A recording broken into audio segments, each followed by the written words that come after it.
Alright, you bastards, this will be a short video and it's about the whether it's useful for a prepper to have one of these oxygen tanks.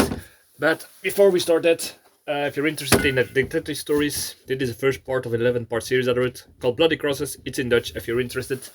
The link will be down in the description. So, I've seen some preppers talk about these oxygen tanks that you just can inhale like this, but I always been a little bit skeptic about it. And that's mainly because I hear a lot of people in the sport and the gym industry talk about this stuff like it's a miracle thing, but that's the reason why I bought two of these tanks, and yeah, I've tested them out, and to be honest, it's just a scam. It's bullshit.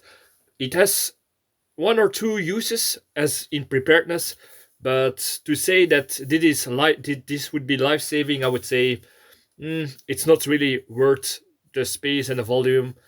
But there are some good things that you can do with this. But first of all, I wanna say things like if you want to use it for endurance, for sport, to get more oxygen inside you, there might be studies that say that it's beneficial, but to say that it can turn you into a marathon runner, or I heard some people say it helps you if you climb higher altitudes. Yeah, that's why they have full the better oxygen tanks instead of these throwaway things. Or for people who say, "Oh, but it helps your health when you're in a city where there is always smoke or some other bad air." But to be honest, you will still breathe in the bad air whether you use 15 liters, because this should say that there's 15 liters inside of it. So I would say that's all overrated. It's not really that beneficial in that regard. But as I'm always a person who tries to look at things and try to find survival uses, even for everything. So why would you use this? First, there are only two scenarios that come to mind where this might be helpful. First of all, I would say if somebody had a lack of oxygen where it's been replaced by CO2, like people who have been trapped inside of a small room for a long period of time, like in a freezer or in a walk-in freezer or in a tiny room or in an elevator, wherever where there is small space and you breathe out monoxides, and it starts to build up in the small space and there is no ventilation. So perhaps somebody who has been into that situation, you can give it to them like this, so they can the oxygen can replace the monoxide and CO2 inside of the blood. And the same thing goes actually for monoxide poisoning. So if you have uh, a stove inside of your house and the room is not that well ventilated, you could get poison monoxide. And if you start to feel the symptoms, I would advise to perhaps try to get some puffs out of this to, like I said before, replace the monoxide and the CO2 out of your blood system. It works just like you see. This is a mouth cap. You put your chin against this, your nose against this, and then you will breathe in the air. And there should be 100 times 2-second breaths inside of this thing. So it works like this.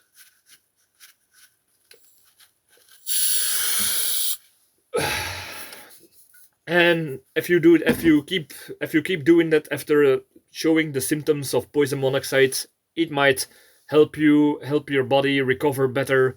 I would still advise to seek medical attentions, but this is for survival situations where perhaps medical as professional medical help is not really available. And yeah, or perhaps if somebody has been strangled by an attacker or something, or I don't know, for some reason, and their brain has been some time without uh, oxygen for a few minutes. Perhaps this could help you till medical help arrives. That's another thing. And the last thing that I would say this might work, but this is actually also a very big risk. So I don't know if the reward is beneficial to the dangers of it. So I would say make your own judge. So imagine there is a fire. like a forest fire. You're in the forest in your car or whatever, and yeah, there keeps coming smoke out of it, or you're trapped inside of a building. You cannot get out, you cannot climb out, you cannot get to the escalators, and yeah, you have to sit out the fire, and the oxygen is losing it. So first of all, in case of poison monoxide, in that case, could help, but to survive the situation long enough till a fireman or help arrives, this could buy you some, perhaps some crucial seconds. So 100 times 2 second breaths. So yeah, that's like 200 seconds of oxygen, 400 seconds with this. If you spread them out a little bit more, like a person can go 3 minutes without oxygen. So I would say if you take a puff every 30 seconds, you could survive such situation perhaps 6 to 7 minutes, and that's time enough that firemen could get into arrive at the scene of the fire and get into the building and try to save you and give you a proper oxygen tank mask on your face. So, but the danger of it is that is pure oxygen.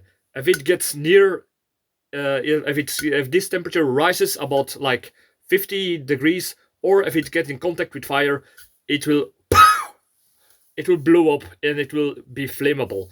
So that's the danger of it. So in a situation where there is fire inside of a building, I would say that's very very dangerous, as long as yeah, you do not bring it into correct direct contact with heat or with open flames. Perhaps this could be useful to buy some crucial seconds, but yeah, that's up to your own discretion, I would say. But in a case like a forest fire where you cannot leave because the fire has surrounded you, and you need to wait a few minutes till the fire has nothing to burn out and passes over your area. If you are in a shelter and yeah, all the smoke, I would say get first of all get a gas mask with a monoxide filter inside of it, but those are very expensive. If you cannot afford those, perhaps this could help, as long as you keep it away from flames and high heat. So you're in your shelter and you need to wait 10 minutes till the fire arrives. Every now and then, take a puff and hold your breath as long as possible to till the fire arrives, passes by. So yeah, like I said before, it's not really, it will not be a lifesaver. It costs too much money to be worth it to buy it even in bulk, and those are the two scenarios that could easily be avoided, be prepared for in another way. So yeah, it's not really worth it in my opinion, but if you are desperate enough, or if you use it at the right time, it can be of survival uses in a way. So yeah, that was just my take on these portable oxygen tanks that they give that some people like to brag about for some reason, because some influencer told them about it. But yeah, those people try to sell you these things that cost almost nothing to them, and you will pay a lot of money for that, for literally air. Air. Just breathe it in, and you will be fine, no matter how hard the training you do or wherever you are.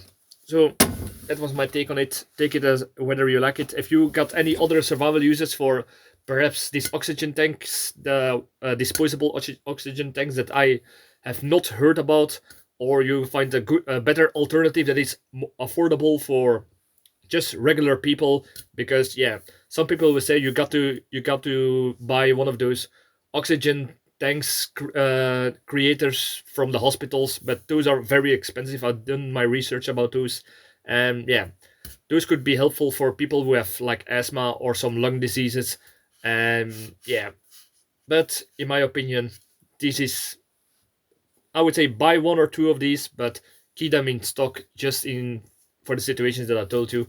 If you got any other ideas about these, Lee, please let me know. I'm always eager to learn. Perhaps I underestimated this thing. So let me know, like, subscribe, all that good stuff, and see you in the next video. Cheers!